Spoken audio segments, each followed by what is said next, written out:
Hello friends, this is Ashwinder. दोस्तों कैसे हैं आप सभी? उम्मीद करता हूं सभी का वीकेंड बहुत अच्छे से मन रहा होगा। दोस्तों यहाँ पर मार्केट के अंदर मैंने जो लास्ट वीडियो आप लोगों को बना कर दिया था फ्राइडे को मार्केट क्लोजिंग टाइम पर, उस वक्त मैंने क्लियर आप लोगों को एक चीज़ बोली थी कि 19,568 के अराउंड मार्केट है और यहाँ पर बाय की पोजीशन में फंसना नहीं है। क्लियर? यहाँ पर बाय की पोजीशन के अंदर फंसना नहीं है, ऐसा मैंने आप लोगों को बोला था। क्योंकि जो हमारा जोन है उसके हम कहीं ना कहीं अपर साइड में है। जोन जो है दोस्तों, जैसे मैंने उस दिन भी समझाया था, जैसे एक जोन होता है, ये जो जोन है यहाँ पर, ये ऐसे जोन है ये, ठीक है। तो इसके अपर साइड में है हम कहीं ना कहीं, जो मेरे लेवल्स बनते हैं। तो वो लेवल्स को आप नोट कर लीजिए। ऊपर का जो लेवल है वो है 19,750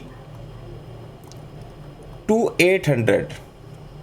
ओके, ऊपर का जोन, यानी कि ये लेवल इतना इजी नहीं होगा क्रॉस करना। थोड़ा सा जैसे 600 के आसपास मार्केट बंद हुआ है, तो ये इतना इजी नहीं होगा इसके पास भटकना, ठीक है।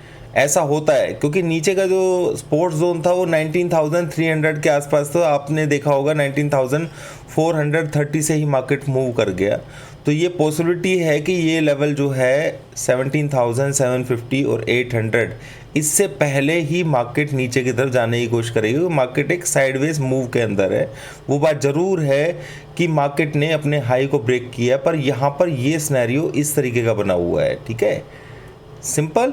तो इस चीज़ को आप लोगों ने समझना है। तो ऊपर का जो लेवल है ये मैंने आपको बता दिया, नीचे का जो लेवल है वो है 19,300 टू 350, ये लेवल है, ठीक है। तो यानी कि जब तक ये लेवल के नीचे ब्रेक नहीं होगा, मार्केट डाउन साइड के लिए नहीं है, और इस लेवल के ऊपर होल्ड होना इतना आसान नहीं होगा, ये मैं अभी आप लोगों को बता रहा हूँ, ठीक है। तो ये दो नंबर्स हैं जो वीकली नंबर्स हैं जिनको आप लोगों ने यूज़ करना है। अगर सिर्फ एक ही कंडीशन ऐसी है, देखिए मैं आपको सिंपल सी एक चीज़ बताता हूँ, दो जोन में हमेशा देता हूँ, ऊपर साइड का और नीचे साइड का। किसी को अगर सेल करना है तो वो ऊपर के लेवल्स के हिसाब से सेल कर सकता है, क्योंकि ऊपर जोन के अपर साइड में होते हैं। और जो किसी ने बाय करना होता है तो मैं उसको यहाँ बाय करने की रिकमेंडेशन कभी नहीं बोलता हूँ। मैं हमेशा ही कहता हूँ कि भाई तुम सपोर्ट के पास में बाय करो, बस मेरा इतना ही कहने का मतलब है। यानी कि हम रेजिस्टेंस पर हैं के पास में है, ठीक है, 600 के पास में है, तो यहाँ पर बाय की पोजीशन लेके जाना महाबेवकूफ़ी है। हाँ, बाय की पोजीशन अगर आप यहाँ इसके आसपास लेते 400 के आसपास तो वो ठीक है, क्योंकि 350 एंड 300 के आसपास का सपोर्ट लेवल है। मेरे ख्याल से आप बात समझ गए होंगे। तो जोन को इस तरीके से दोस्तों यूज़ किया जाता है। अब सिंपल सी बात कर लेते हैं दोस्तों, जब हमने निफ्टी के बारे में बात की है, वीकली लेवल्स के बारे में, तो यहाँ पर बैंक निफ्टी के बारे में भी बात कर लेते हैं। बैंक निफ्टी के अंदर दोस्तों 45,200, ठीक है। यहाँ पर मैं इसको एक बार रिमूव कर देता हूँ ताकि आप लोगों को समझ में आ पाए अच्छे से जो मैं समझाना चाहता हूँ। और बैंक निफ्टी के अंदर ये इस तरीके का मूवमेंट चल रहा है, ठीक है। तो बैंक निफ्टी ज़्यादा वीकनेस शो कर रही है। अब बैंक निफ्टी के अंदर ही बताया था कि लेवल कौन सा रहेगा जो इम्पोर्टेंट रहेगा, 45,200, ओके, एंड 300। ये नंबर को नोट कर लीजिए, ये अपर साइड का वीकली नंबर रहेगा। जब तक इसके ऊपर मार्केट होल्ड होना बहुत मुश्किल है दोस्तों, ये ध्यान रखना। यानी कि 300 के ऊपर मार्केट का होल्ड करना उसकी जान निकाल देने की बराबर रहेगा। ये चीज़ को आप समझ लेना। किसी को शॉर्ट करना हो तो ये 45,400 के एसएल से ऊपर की तरफ अगर मिलता है बाई चांस, कहीं 45,100 200 के आसपास गलती से दिख जाता है 45, तो किसी को रिस्क लेना हो तो ये वाला जो लेवल मैंने बताया एसएल 45,400 के एसएल से आप शॉर्ट कर सकते हैं नीचे के लिए।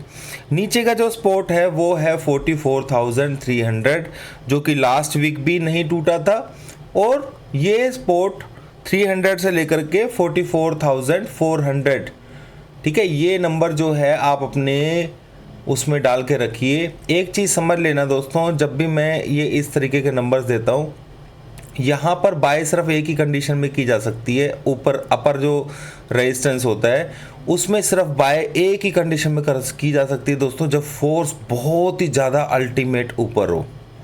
क्लियर। और सेल कब किया जा सकता है? यहाँ पर मान लीजिए मार्केट सपोर्ट के पास में आ गया है, यहाँ से मार्केट मैक्सिमम चांसेस उठने के होते हैं और यहाँ से मैक्सिमम चांसेस नीचे के गिरने के होते हैं, यानी कि रेजिस्टेंस से मार्केट गिरती है और मैक्सिमम चांसेस सपोर्ट से ऊपर की तरफ उठने के होते हैं।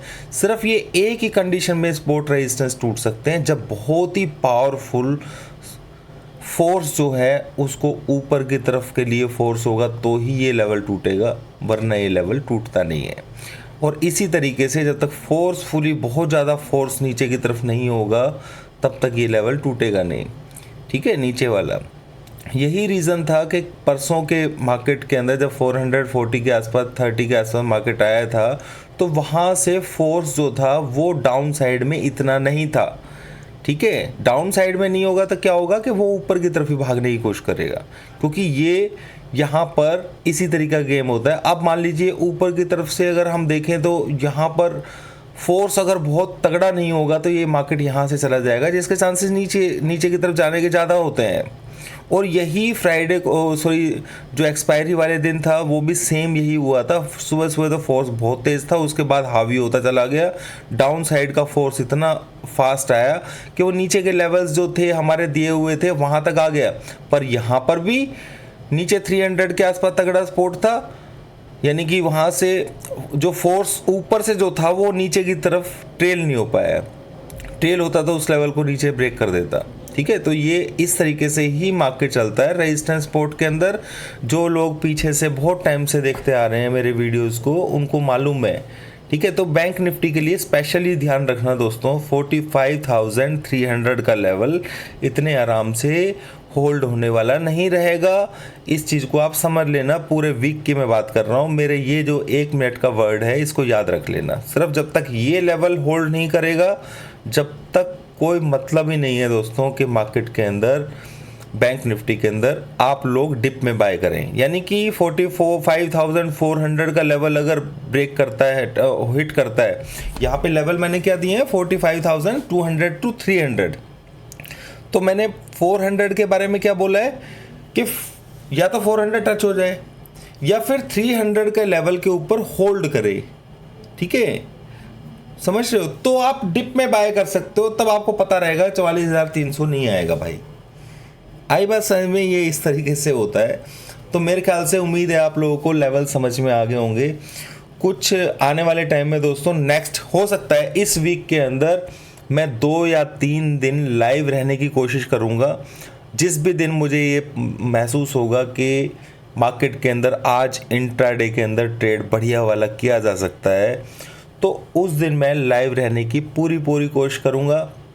इसलिए आप लोगों से निवेदन रही है मेरा कि आप लोग थोड़ा अलर्ट रहिएगा, क्योंकि जब तक बिल्कुल पक्का हुआ नहीं मिलेगा ना तब तक उसमें इंट्राडे में लाइव स्ट्रीम करने का कोई बेनिफिट नहीं है। ठीक है ना, बैठे रहने से। तो आप लोग सब्सक्राइब कर लीजिएगा और थोड़ा सा अलर्ट रहिएगा, बस मैं इतना ही बोल रहा हूँ। और यहाँ पर सिचुएशन थोड़ी सी समझ लीजिएगा। निफ्टी एंड बैंक निफ्टी ये खतरे के एरिया हैं, दोनों के दोनों 500 से लेकर के 700 के बीच में तगड़ा खतरा है, बल्कि 800 की बात करूं, ये बहुत ज़बरदस्त जोन्स हैं। हाँ, इतना समझ लेना कि निफ्टी अगर 300 के नीचे होल्ड कर जाती है तो मार्केट के अंदर गड़बड़ होना शुरू हो जाएगा। ठीक है, तो यानी कि अगर जो लोग बुलिश हैं, मैं उनको सिंपल सी इतनी बात बोल रहा हूँ, मैं कोई नेगेटिव पॉजिटिव किसी ऐसा नहीं बोल रहा हूँ। मैं ये कह रहा हूँ कि जब आप अपर साइड में है जोन, जैसे मैं तो देता हूँ आप लोगों को वीकली लेवल, तो उस पर बाय करने के अगर उसके ऊपर होल्ड भी करता है ना मार्केट, तो आपको वेट करना है नीचे की तरफ आने का, तो ही आप बाय करेंगे तो बेनिफिट रहेगा।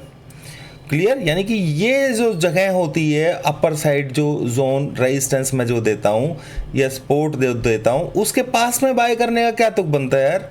फंसोगे, मैक्सिमम चांसेस फंसने के, वहाँ से मार्केट नीचे गिरने के चांसेस होते हैं। सपोर्ट के पास भागने की कोशिश करता है, यहाँ पे होल्ड भी कर जाता है ना, तो भी आप ट्राई कीजिए कि भाई मार्केट के अंदर डिप मिलेगा तो ही मैं बाय करूँगा। इस तरीके से दोस्तों ट्रेडिंग होती है। ठीक है, तो ये चीज़ समझना। ये मैं आप लोगों को बता रहा हूँ कि 45,200 के आसपास अगर मार्केट दिखाई देता है आपको, तो वहाँ पर, क्योंकि लेवल्स जो मैंने दिए हैं आपको 300 एंड 200, यही नंबर्स दिए हैं मेरे ख्याल से। एक मिनट फिर से चेक कर लेता हूँ। 45,200 एंड 300 स्ट्रॉन्ग रेजिस्टेंस है। ठीक है, तो 300 का एसएल से भी आप ट्रेड कर सकते हैं। वहाँ पे छोटा सा स्टॉप लॉस लेकर के आप सेल कर दीजिए, कोई प्रॉब्लम नहीं रहेगी। उम्मीद करता हूँ दोस्तों वीडियो आप लोगों को समझ में आ गया होगा। ठीक है, डॉ जोन्स ने भी बाद में करेक्शन लिया है क्लोजिंग के टाइम पे, तो समझदार है। रिलायंस के बारे में मैं पहले बता चुका हूँ कि रेजिस्टेंस के पास में है। अब आप लोग खुद समझदार हैं कि क्या रेजिस्टेंस के पास में आप बाइंग पोजीशन, इसीलिए यही रीज़न था जो मैंने फ्राइडे की वीडियो के अंदर आप लोगों को बता दिया था क्लोजिंग टाइम पे जब बने था वीडियो, कि भाई यहाँ पे बाय में मत फंस जाना कि BTST करके चले जाओ, चाहे मार्केट खुल जाए 20-30 पॉइंट ऊपर। ये गलती नहीं करनी है, क्योंकि हम अपर एंड के ऊपर है, यहाँ से गैप नीचे के लिए ज़्यादा होता है। मेरे ख्याल से आप लोग समझ गए होंगे। उम्मीद है दोस्तों वीडियो को लाइक ज़रूर कर देना अगर मेरी बात आप लोगों को समझ में आती है, और कंटिन्यूस मेरे चैनल के ऊपर बने रहेंगे तो आपको प्रॉपर समझ में आएगा। ये सपोर्ट रेजिस्टेंस जो हैं ये बहुत ज़बरदस्त तरीके से काम करते हैं। ठीक है, और यही डिसाइड करते हैं ट्रेंड को। आप देखिए, मान लीजिए ये इस हफ्ते के अंदर सपोर्ट रेजिस्टेंस ये बना है, अगले हफ्ते के अंदर ये इस तरीके से बनेगा। ठीक है, अगर मार्केट ऊपर जा रहा होगा तो वो इस तरीके से बनेगा। ठीक है, नीचे जाना होगा तो वो इस तरीके से बनना शुरू होगा, ऐसे। ठीक है, ये रेजिस्टेंस, ये सपोर्ट इस तरीके से बनना शुरू कर देगा। ठीक है, ये तो इस तरीके से आप इस बात को समझिए। तो मार्केट कहीं ना कहीं इस रेंज के अंदर ऐसे ऐसे करते हुए अगले हफ्ते फिर वो ऐसे ऐसे इस तरीके से भागने की कोशिश करती है। ठीक है, यही ट्रेंड अभी तक अपनाती आ रही है। ऊपर के रेजिस्टेंस के ऊपर चलेगी तो नीचे के सपोर्ट कभी नहीं तोड़ेगी, वो टच भी नहीं कर सकती उसको। ये बहुत बड़ी बात मैंने आप लोगों को बताई है। तो जो नंबर्स जो मैं बताता हूँ आप लोगों को, सारी चीज़ें वो ऐसे हवा में नहीं है। आप मैक्सिमम चांसेस देखना, मार्केट जब यहाँ से सपोर्ट ले लिया, मान लीजिए ऊपर गया, रेजिस्टेंस के पास से नीचे आएगी, फिर जो सपोर्ट होगी वहाँ से ऊपर की तरफ चलने की कोशिश करेगी, फिर रेजिस्टेंस से फिर करेक्शन लेगी, फिर फोर्स अगर किस दिन तगड़ा होगा, बहुत ज़्यादा फोर्स होगा तो इसको तोड़ करके जा सकती है, वरना ये इसी रेंज के अंदर ही ट्रेड करती है। थैंक यू दोस्तों, थैंक यू।